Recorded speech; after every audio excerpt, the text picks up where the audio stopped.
আসসালামু আলাইকুম। কবির টেক বাংলা এর পক্ষ থেকে সবাইকে জানাচ্ছি স্বাগতম। প্রিয় শিক্ষার্থীবৃন্দ, আশা করি আপনারা প্রত্যেকে সুস্থ আছেন। 2022 সালে এসএসসি পরীক্ষার্থীদের জন্য আজকে পঞ্চম সপ্তাহের একটি ইম্পর্টেন্ট অ্যাসাইনমেন্টের নমুনা উত্তর নিয়ে আলোচনা করতে চাচ্ছি। প্রিয় শিক্ষার্থীবৃন্দ, তো আলোচনা করার আগে বলি, আমার এই চ্যানেল থেকে আপনাদের জন্য নিয়মিত যেসব নির্দেশনা আছে এবং 2022 সালের পরীক্ষার্থীদের জন্য যেই নির্ধারিত সিলেবাস দেওয়া হয়েছে সেই ইম্পর্টেন্ট সাবজেক্টগুলোর আমি কিন্তু অলরেডি ক্লাস দেওয়া শুরু করেছি। প্রিয় শিক্ষার্থীবৃন্দ, সেই সাজেশন প্লাস ক্লাস এবং অন্যান্য যে বিষয়গুলো আছে সেগুলো সবার আগে পেতে হলে অবশ্যই চ্যানেলের সাথে থাকতে হবে। চ্যানেলের সাথে থাকতে হলে অবশ্যই আপনাদের চ্যানেলটিকে সাবস্ক্রাইব করে বেল আইকনটি অন করে দিতে হবে এবং বন্ধুদেরকে একটু সাহায্য করার জন্য বন্ধুদের মাঝে শেয়ার করে দিবেন। প্রিয় শিক্ষার্থীবৃন্দ, এখানে আমরা দেখতেছি যে আজকে পঞ্চম সপ্তাহের যে অ্যাসাইনমেন্ট আছে সেটি হচ্ছে আমাদের এখানে অ্যাসাইনমেন্ট নাম্বার হচ্ছে 2। তো এটি হচ্ছে আমাদের অ্যাসাইনমেন্টের যে শিরোনাম হবে সেটি হচ্ছে জাতীয় সম্পদের সংরক্ষণ ও অপচয় রোধে আমাদের করণীয়। তো এখান থেকে আমরা যেটা দেখব সেটি হচ্ছে আমাদের প্রথমে প্রশ্ন কি আছে সেটা একটু দেখি। তো আমাদের প্রশ্ন আমরা এখানে দেখতেছি, আমাদের মূল যেই প্রশ্ন আসে সেটি হচ্ছে তিনটি নির্দেশনা যেটি আছে সেটি হচ্ছে জাতীয় সম্পদের ধারণা ব্যাখ্যা করতে হবে, জাতীয় সম্পদের সংরক্ষণ এবং জাতীয় সম্পদ সংরক্ষণ ও অপচয় রোধে আমাদের করণীয় কি। এই তিনটা সঠিকভাবে লিখলেই কিন্তু আমাদের ফুল নাম্বার পেয়ে যাব আমরা 12 নম্বরের যে নির্ধারিত অ্যাসাইনমেন্টটা। আর এই অ্যাসাইনমেন্টটা দেওয়া হয়েছে একাদশ অধ্যায় থেকে জাতীয় সম্পদ ও অর্থনৈতিক ব্যবস্থা। তো আমি চলে যাচ্ছি উত্তরে। প্রিয় শিক্ষার্থীবৃন্দ, প্রথমে আমি দেখানোর চেষ্টা করছি জাতীয় সম্পদটা হচ্ছে কি। রাষ্ট্রের সব নাগরিকের ব্যক্তিগত সম্পদ এবং সমাজের সমষ্টিগত সম্পদকে একত্রে জাতীয় সম্পদ বলে। তাছাড়া জাতির কোনো গুণবাচক বৈশিষ্ট্য যেমন কর্মদক্ষতা, উদ্ভাবনী শক্তি ও প্রযুক্তিগত জ্ঞান ইত্যাদি জাতীয় সম্পদের অন্তর্ভুক্ত। জাতীয় সম্পদের উৎস প্রধানত দুটি। প্রথমটি হচ্ছে প্রাকৃতিক প্রদত্ত, আর প্রাকৃতিক প্রদত্ত কোনো দেশের ভৌগোলিক সীমানার ভেতরের প্রাকৃতিক বনাঞ্চল, প্রাণী, নদ নদী, জলাশয় এবং এগুলোর সম্পদ, মৎস্য সম্পদ, অন্যান্য জলজ প্রাণী ও উদ্ভিদ, ভূমির অভ্যন্তরস্থ পানি ও সব রকম খনিজ সম্পদ এই প্রাকৃতিক প্রদত্ত সম্পদ জাতীয় সম্পদ। আর জাতীয় সম্পদের দ্বিতীয় উৎসটি হচ্ছে মানব সৃষ্ট। কোনো দেশের অভিবাসীরা তাদের শ্রম ও মূলধনের সাহায্যে প্রাকৃতিক সম্পদ যেই সংগ্রহ ও উত্তোলন করে সেগুলো রূপান্তর করে নতুন সম্পদের সৃষ্টি করে, এগুলো হচ্ছে জাতীয় সম্পদ। এরপর আমরা যেটা দেখব সেটি হচ্ছে আমাদের জাতীয় সম্পদের সংরক্ষণ। প্রিয় শিক্ষার্থীবৃন্দ, জাতীয় সম্পদের সংরক্ষণ আমরা এখানে দেখতেছি যেভাবে আছে, তোমরা এখানে সুন্দর করে লিখে নিতে পারো যে বর্তমানে ব্যবহার কমে ভবিষ্যৎ প্রজন্মের চাহিদা পূরণের জন্য সম্পদ সঞ্চয় করে রাখাকে সাধারণভাবে সম্পদ সংরক্ষণ বলে। আর প্রাকৃতিক ভাণ্ডারের সম্পদের পরিমাণ, বিশেষত গচ্ছিত সম্পদের পরিমাণ সীমিত। এভাবে আমি লেখার চেষ্টা করেছি আপনার জন্য। এখানে 1 পয়েন্ট দিয়েছি প্রয়োজনমতো উৎপাদন ও ব্যবহার।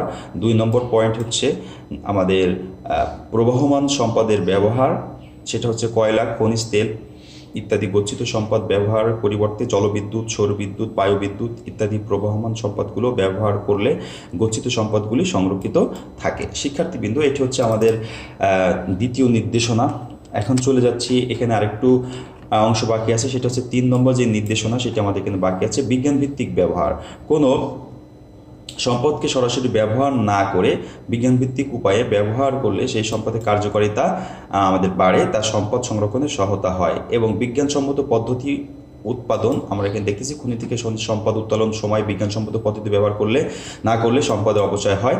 আর সম্পদের ব্যবহার এখানে আরেকটি অপশন আছে আমাদের, যেটি একই সম্পদকে যদি উন্নত আমরা প্রযুক্তির সাহায্যে বারবার ব্যবহার করা হয় বা করি তাহলে সম্পদের সাশ্রয় ঘটে। যেমন ধাতব খনিজগুলিকে বারবার ব্যবহার করলে এই সম্পদগুলি সংরক্ষিত হয়। এরপর আমরা যেটা দেখতেছি সেটি হচ্ছে জাতীয় সম্পদ সংরক্ষণ ও অপচয় রোধ। এটা হচ্ছে আমরা সংরক্ষণের অর্থ বিশেষভাবে রক্ষণাবেক্ষণ ও তত্ত্বাবধান। আমরা জানি যে একটি দেশের সকল নাগরিকের ব্যক্তিগত সম্পদ ও সমষ্টিগত সম্পদ একত্রে জাতীয় সম্পদ।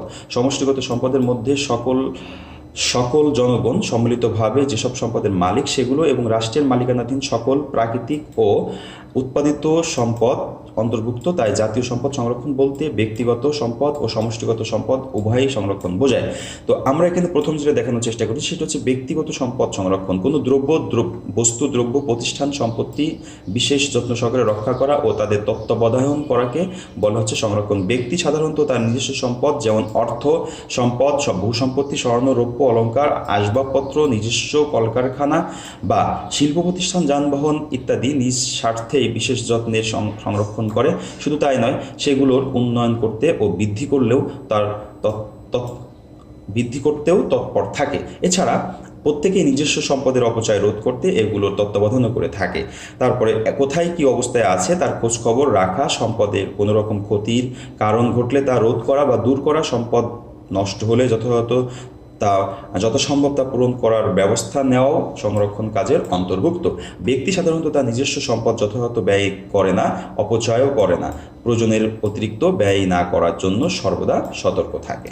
এরপর আমরা যেটা দেখছি সেটি হচ্ছে সমষ্টি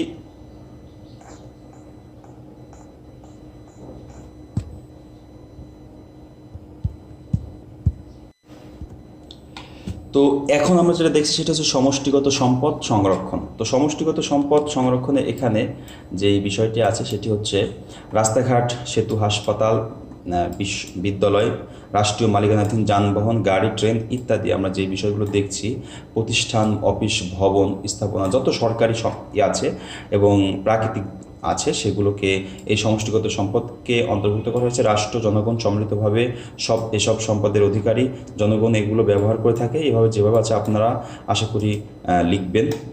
এরপরের যে অংশটা আছে সেটা হচ্ছে এরই অংশ, যে জাতীয় সম্পদ সংরক্ষণের জন্য রাষ্ট্রীয় যেসব ব্যবস্থা আছে সেগুলো কোনোভাবে ব্যাহত না হয় সেদিকে আমাদের লক্ষ্য রাখতে হবে। শিক্ষার্থীবৃন্দ, এভাবে আপনারা লিখলে এই যে বাংলাদেশের বিশ্ব পরিচয় আছে এখান থেকে সঠিক নাম্বার পাবেন। আমি বলে দিচ্ছি আপনাদের 100% নাম্বার পাবেন। আমি একটু অন্যরকমভাবে লেখার চেষ্টা করেছি। প্রিয় শিক্ষার্থীবৃন্দ, তো এই হচ্ছে আপনাদের পঞ্চম সপ্তাহের যেই বিশ্ব পরিচয় ছিল সেটির নমুনা উত্তর দেখানো।